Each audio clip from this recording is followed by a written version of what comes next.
Oi gente, tudo bem com vocês? Bom, o vídeo de hoje é sobre um dos livros mais incríveis que eu li aqui no meu ano de 2019. Mal começamos o ano e já temos livro favoritaço para as melhores leituras. E é então o Heil Hitler, do jornalista alemão Norman Ohler. E o subtítulo desse livro, quero ler para vocês, é Como o uso de drogas pelo Führer e pelos nazistas ditou o ritmo do Terceiro Reich. Basicamente assim, já para começar com dois pés na cara. Bom, esse livro aqui, ele foi então fruto de uma pesquisa de ali por mais de 5 anos desse jornalista, e ele deu uma catalogada em diversos documentos, né? Não é para tanto que o próprio livro tem muitas páginas de referências. O livro ele é dividido em partes, né? Se não me engano são 5, e para cada término de parte você tem então as referências, né? Algumas notas que o autor vai dar para onde foi que ele tirou, né? Extraiu essas informações. É um livro que vai mudar a sua perspectiva, assim, de primeira, se você é um amante desse tipo de história, se você gosta de estudar, se você gosta de ler sobre a Segunda Guerra, sobre o nazismo, sobre o Hitler, é um livro para você. Eu já quero dizer para vocês que essa obra em si me deixou com muitas pulgas atrás da orelha, mas assim, de uma forma positiva, porque o Norman Ohler, ele vai dar pra gente uma perspectiva diferente daquelas que a gente já costumava ouvir durante a escola. Porque quando a gente tá lá, quando a gente tá estudando, eu não sei na faculdade de História, por exemplo, mas pelo menos na escola a gente tem acesso às entranhas, né, dessa época conflituosa ali do século XX, que foi o nazismo. Né? A gente tem, enfim, aquela coisa mais geral e como foi que a Alemanha se organizou, enfim. Esse livro, no início dele, a gente tem então acesso a como a Alemanha se encontrava após, né, ali sair do Tratado de Versalhes, como a Alemanha saiu totalmente destruída, a moral dos alemães estava realmente assim no lixo mesmo, eles estavam completamente sem rumo, e aí esse meio tempo, né, esse meio foi meio que propício para que algumas coisas começassem a serem, como eu posso dizer, plantadas, né, enfim. E aí que a gente entra na questão, né, no foco aqui do livro, que é então analisar como é que essas substâncias, como é que as drogas conseguiram ter um certo papel fundamental durante os conflitos armados. Por exemplo, eu não sei se vocês sabem, mas a Alemanha durante aqui o início do século XX, por volta ali da década de 30, se tornou um dos países ícones na venda de substâncias como metanfetamina, cocaína, heroína, enfim, é só para vocês terem um gostinho de como isso não é tão mostrado nas escolas. E é assim, no começo do livro a gente tem acesso, a gente tem noção de que a Alemanha estava passando por uma fase muito complicada, e isso meio que serviu para que ela virasse uma zona. Então assim, tinha bares pra galera se drogar, bares pra galera ficar assim, sabe, louca mesmo, enfim. Tava uma zona, e aí chega um momento em que os líderes políticos falaram, não, precisamos dar um basta aqui, já saímos prejudicados demais da Primeira Guerra, né, enfim.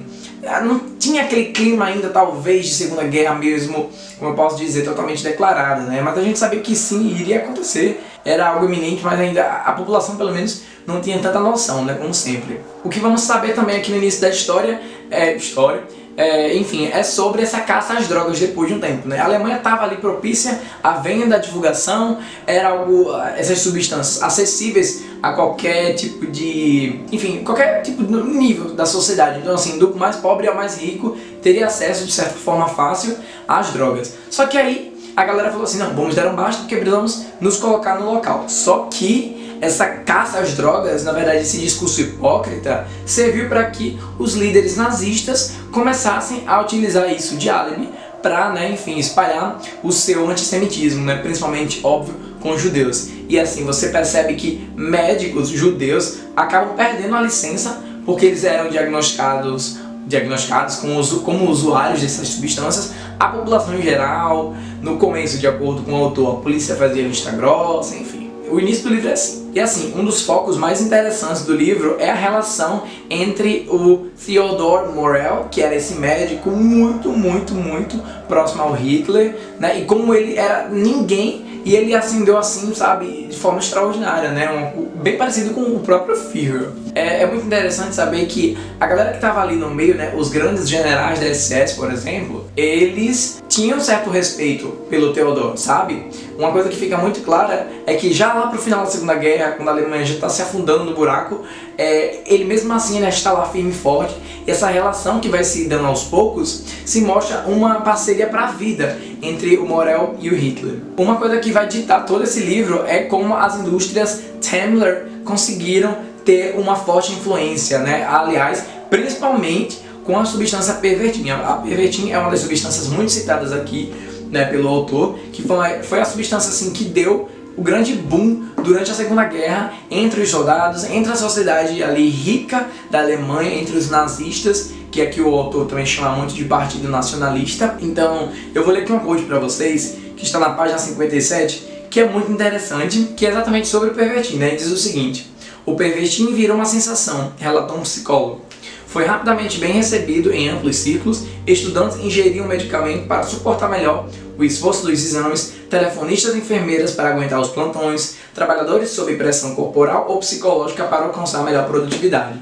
Porque essas indústrias Templars, elas meio que se aproveitaram de um estudo que já estava ali em processo de produção e, enfim, de ampliamento no Japão, e eles, meio que deram uma readaptada. Então isso era passado para a população não tinha acesso a isso. Então você via os certos resultados que no início eram positivos, mas que a longo prazo a gente sabia que iria ter um efeito muito nocivo na vida daquelas pessoas. E isso afetou o exército nazista, enfim, o exército alemão, na verdade, como um todo, porque o que eles queriam aqui, na verdade, era impulsionar os soldados durante a Segunda Guerra, né? E vamos entrar daqui a pouco nesse assunto. Chegando ao momento em que a população alemã estava completamente tomada por essas substâncias que, diga-se de passagem, eram feitas de forma intravenosa, através de seringas. Inclusive, o ato da criação das seringas meio que deu um impulsionamento para que alguns conflitos começassem a serem vistos como algo mais simples, porque essas drogas elas serviam como estimulante, e dentre outras coisas péssimas, elas davam sim uma força muito maior que o próprio café, que era utilizado ali por outros países, como a França, a Inglaterra, a baunilha também, enfim, era outra substância que era muito utilizada. E esse Pervitin não, o Pervitin ele era muito mais forte e ele não era tão caro assim, não precisava de receita para ter acesso a essas substâncias. Então o exército alemão ele começa a se apoderar dessas substâncias de uma forma muito forte. Isso era incentivado pelos líderes, pelos generais, pelos comandantes. E aí a gente acompanha lá para a segunda parte do livro como o Hitler, e todo o seu exército ao mando dele estava se comportando, na linha de batalha. E aqui na página 132, só para vocês terem uma noção, eu marquei o livro inteiro, porque é muita informação que eu desconhecia completamente. E aqui é só como essas substâncias faziam efeitos nas pessoas. Dependências também vinham à luz. Mais e mais homens lutavam com os efeitos colaterais da droga, sofriam de apatia e depressão. Assim que o entusiasmo desaparecia, eles ficavam nervosos e sentiam-se mal. Quanto mais tempo tomavam meth, que era metanfetamina, menos dopamina e serotonina eram liberados no cérebro. A pessoa sentia-se pior e aumentava a dose para compensar o círculo vicioso. Então você vê que durante a época da Segunda Guerra, os soldados eles utilizavam esses comprimidos, que alguns eram comprimidos, outros eram injetados diretamente na veia, Isso era um método mais utilizado pelo Theodor Morell ali, particularmente com Hitler, porque, enfim, o próprio Führer dizia que tinha problemas para dormir, problemas disso e daquilo. Então essa relação com o doutor, inclusive, foi muito prejudicial para ele, porque ele acabava tendo aquele leve alívio momentâneo, mas precisava de mais e mais, como os soldados aqui alemães. Nesse livro aqui a gente tem acesso a relatos de soldados que chegaram a ingerir mais de 6 comprimidos em um dia só. O que os alemães eles almejavam naquele momento era ficar cada vez mais, por mais tempo acordados, Então assim, o objetivo desse boom que essas substâncias estavam tomando conta da Alemanha ali, principalmente na década de 30, então de 33 a 35, início da Segunda Guerra ali em 39, era criar um soldado, diferente, um soldado que aguentasse mais de 2 dias em pé para não retroceder, porque aqui a gente tem, enfim, acesso, como todo mundo sabe, a Alemanha tenta a investida contra a Inglaterra, contra a França, em solo francês, e a gente vê como o uso das drogas por parte dos alemães afetaram diretamente o seu desempenho. Uma parte desse livro aqui que ela é triste, ela é pesada e ela é muito elucidadora ao mesmo tempo. Esse livro é muitas coisas, ele é muito completo. Que é quando a gente vai ter acesso ao que acontecia no bunker, do Hitler, ali durante o seu comando do Terceiro Reich, que também era conhecido como a Toca do Lobo. Chegou um momento da Segunda Guerra que Hitler precisou dar uma saída ali de onde ele estava, né? E, beleza, ele tinha lá o seu médico, ele tinha outros médicos também ali ao redor, mas ele via que a ameaça constante e as investidas dos franceses e dos russos estavam começando a dar uma crescida ali, ele precisou sair. E aí no bunker a gente tem acesso a como ele comandava o exército. E assim, muitas coisas que ele tentava fazer, já por efeito das substâncias intravenosas, ele não pensava, ele simplesmente agia. E uma coisa que é bom deixar claro aqui é que o autor fala que por mais que ele estivesse sob efeito dessas substâncias, ele não isenta de nenhuma forma as atrocidades que o Hitler fez, seja contra judeus, contra homossexuais, contra ciganos, contra qualquer pessoa que seja. Todas as decisões que ele tomou com o discurso antissemita e racista, enfim, nazista, obviamente, ele tomou porque ele quis, era de forma consciente. Eu não estou deixando, espero que isso não fique subentendido de alguma forma, eu quero que vocês fiquem realmente com essa mensagem na cabeça. O interessante também aqui é perceber como essas drogas, durante a época em que elas circulavam, elas eram feitas de forma assim, sabe, alavantou as indústrias Templars, que foram as pioneiras, digamos assim, né, para impulsionar essa produção. Outras começaram a se espelhar também de forma mais, talvez devagar, digamos assim, mais por baixo dos panos, mas a forma como a droga era feita era de uma forma totalmente, sabe, assim, de qualquer jeito.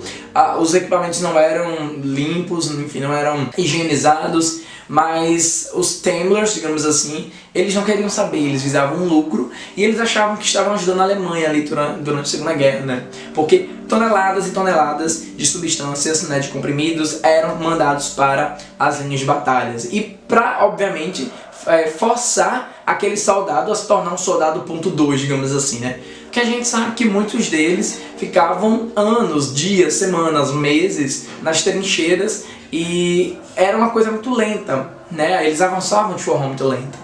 Então precisava-se de um estímulo. E o que eram os estímulos? Essas substâncias que eram mandadas de forma assim, sabe? Sem nem pestanejar. Bom, e voltando para o bunker, a gente tem então, né, como eu tinha falado anteriormente, essa forma do Hitler controlar o seu exército, mas a gente tem mais forte aí a relação que os outros soldados, né, os outros generais, tinha para com ele ali dentro da Toca do Lobo. Porque o Theodor Morell não saía de perto do Hitler. Podia ser 3 da madrugada e ele chamasse lá, enfim, todo mundo dor de cabeça, o Theodor começava a colocar, enfim, a injetar essas substâncias. Ele tinha uma tabelinha onde ele ia registrando todo o desenvolvimento, todo o comportamento que o Hitler iria vindo à tona ali durante os momentos que ele acabava colocando essas substâncias. Tem um momento aqui do livro que, enfim, por causa dos bombardeios, muitos animais morriam, então o Theodor teve a autorização de pedir para a galera da SS a pegar apenas um trem específico particular para colocar restos de animais. Na verdade, eu não lembro direito quais eram os órgãos, mas eles aproveitavam o coração, enfim, o fígado de, enfim, ovelhas, bois, esse tipo de coisa, para fazer substâncias específicas com hormônios para os soldados e para o próprio Hitler, né?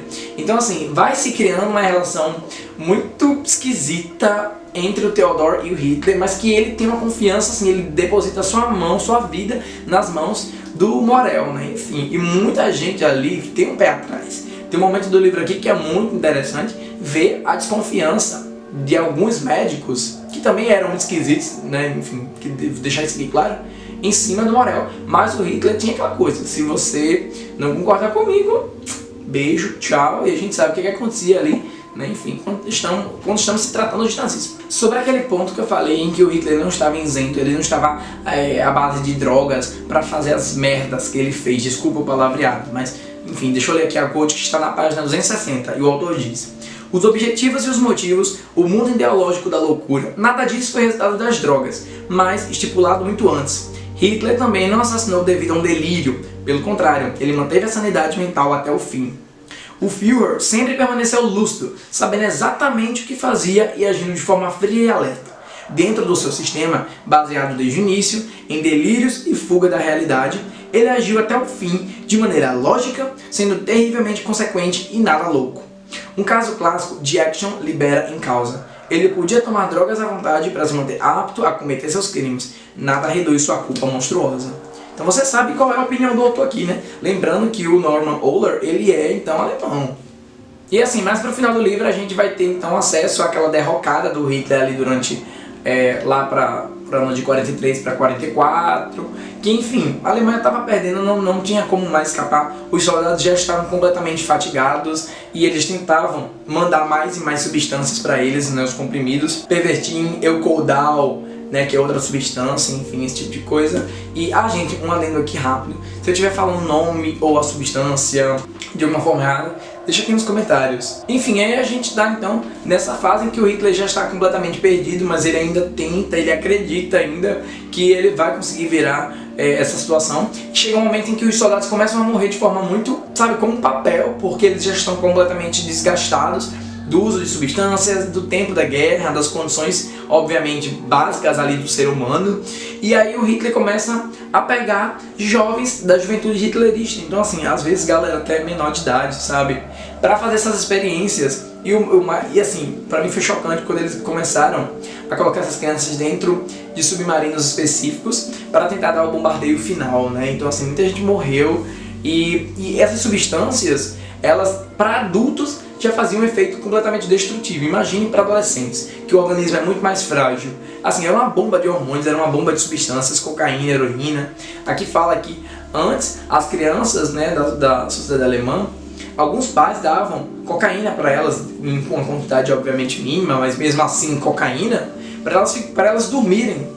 Né? Então, assim, eu não sei como isso funcionava, isso aqui são informações que o autor vai dar e tem aqui as fontes. Então, assim, é muita coisa chocante que eu não sabia, não fazia ideia, né? As atrocidades que o Hitler toma, muita coisa ele fez pensando nele mesmo. Eu acho que a maioria, né? Porque ele era, enfim, um megalomaníaco, egoísta, negligente, enfim. Então, assim, é um livro completo, é um livro que eu marquei muito. Eu li esse livro em 3 dias, eu acho.